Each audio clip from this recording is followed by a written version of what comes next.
Welcome. My name is Thomas, and I'm here to share in this video just an overview of Schedule C, basically the front page of it that I'll talk about in general terms. I've been in this industry for the last 18 years. The last 12 as a business owner, and so I specialize in helping tax preparers and tax professionals transition from employees to employers, becoming their own tax service, becoming their own boss in this industry. That's what I specialize in doing. And so if you're looking to just switch over to being your own tax service and becoming your own boss in this industry, that's what I specialize in, helping individuals get done. And I look forward to working with you. If you haven't subscribed to my channel, please subscribe and hit the bell notification so you'll be notified every time I go live or do a upload as I continue to document my journey in this industry. But the Schedule C is a profit and loss from business. That's the title of it. It's for sole proprietors. That's for people who not incorporated at all, who doing business as, who getting started in business, no matter what it is.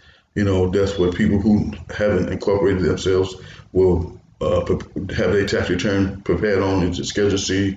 If you had a profit coming in, you have self-employment tax, which is a SE form that'll be filled out as well.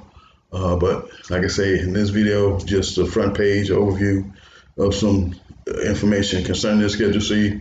And if you're already working in this industry, hopefully you're already familiar with the stuff I'm about to go through. And if you're new to this industry, or you've thought about becoming a tax preparer and you want to take an income tax course and you're not sure about what that looks like and what that's going to take for you, then reach out to me and I can get with you and go through a 45-minute discovery call, me and you on Zoom, where I can walk you through what that'll look like and what that'll take for you if you're looking to start in this industry as a career choice for you possibly, and see if it's a good fit for you before you make an investment in your local market to go into someone income tax school or course, either online or a class setting. Reach out to me first if you haven't already done your research on that, and I can walk you through what that'll look like and what that'll take, so you can have a better understanding of what it'll be to embark on this industry of tax preparation. So let's get started.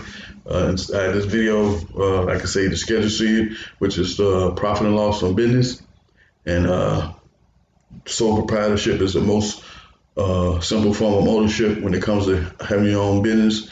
And a lot of times that's called self-employed, which is a person who's a one-man show, and they doing all the work on their own. And so that's the most common way a lot of us get started in business in general, regardless of what industry it is. And so when it comes to this form here, the first line says the name of proprietor, which is the person who was actually doing the work. And then on next tab to that, they ask for the social security number. Then on the next line, it says A, principal business or profession, and including products or service. So based on what you're doing, you're going to list that there. So for myself, I would put tax preparation.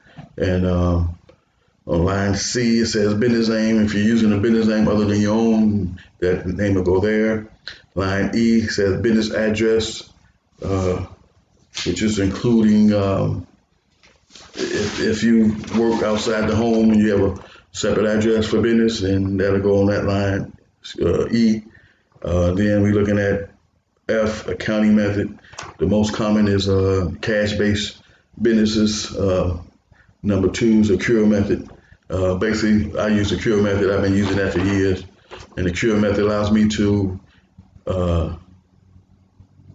count income that I haven't put in my hand yet, but I've performed the service for, and put in expenses that I've incurred without actually paying them yet. And so that's the basic difference between a cure method versus cash-based. Cash-based method, individuals must wait till they actually physically pay the bill in order to write off the expense, or physically receive the income to add it to their ledger as far as income. So that's basically how that works.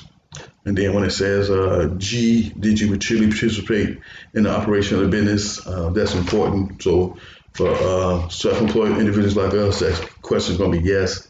And then if you started or acquired the business, if you new, then yeah. If you haven't, you've been doing this for a while, then that's how that works.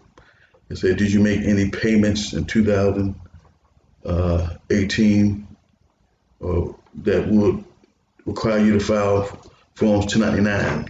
So when it comes to being in business, sometimes we do business to business.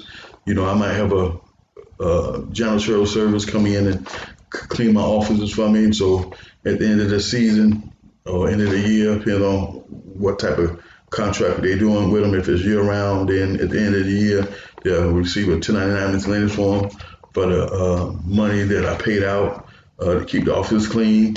And so that's one of the most common forms of payments that you'll make when it comes to a business doing business with another contractor is paying out a 1099. And so part one says income, which is gross receipts or sales. So based on what type of industry you're in, whatever it is, the total gonna go on line one. Line two, returns and allowances. Those are mainly dealing with physical items, people who've returned a product or something for whatever reason, and for cost of goods sold, people with inventory. And so that's some of the basic information on part one.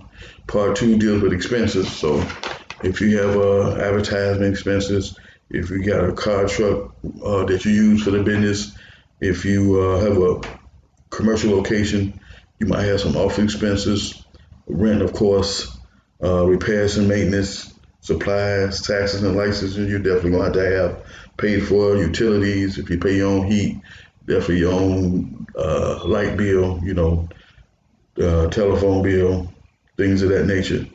So those are some of the basic expenses. And for people who want to write off exact expenses that may not be included on this section of part two, then you get to turn it on the back form, and you get to go to part five, which is other expenses. And so other expenses is right here, part five. You will start typing in what type of expense it is. So for beauticians, they would put down the different type of expenses that they had incurred when it comes to the supplies they brought, and then they put the total down for the year. And so those type of expenses would generally go right here, where outline what specifically you had when it came to expenses inside your business that you want to recognize. So that's what other expenses help you to recognize expenses that you incurred inside your business based on what type of business it is. And so that's how that works when it comes to doing the self-employed form. A lot of people generally go to a tax preparer or a tax professional to get their small business tax preparation done, Schedule C, And so if you fall to the category where you're going to get it pay someone to get it done for you, that varies from place to place. Everyone doesn't know how to fill out a Schedule C, and especially if you're going to someone who doesn't have CPA or enrolled agent classification. It's a good chance if you're going just one who works for independent tax service like myself, they may or may not have the skill sets to do a Schedule C, but we assume people do when you walk into their place of business, when they come to get your tax preparation done. So like I said, this video was just a basic overview of some information on the Schedule C, which is the profit and loss from business. And so if you looking to get your taxes prepared for the upcoming tax season, do tax preparation.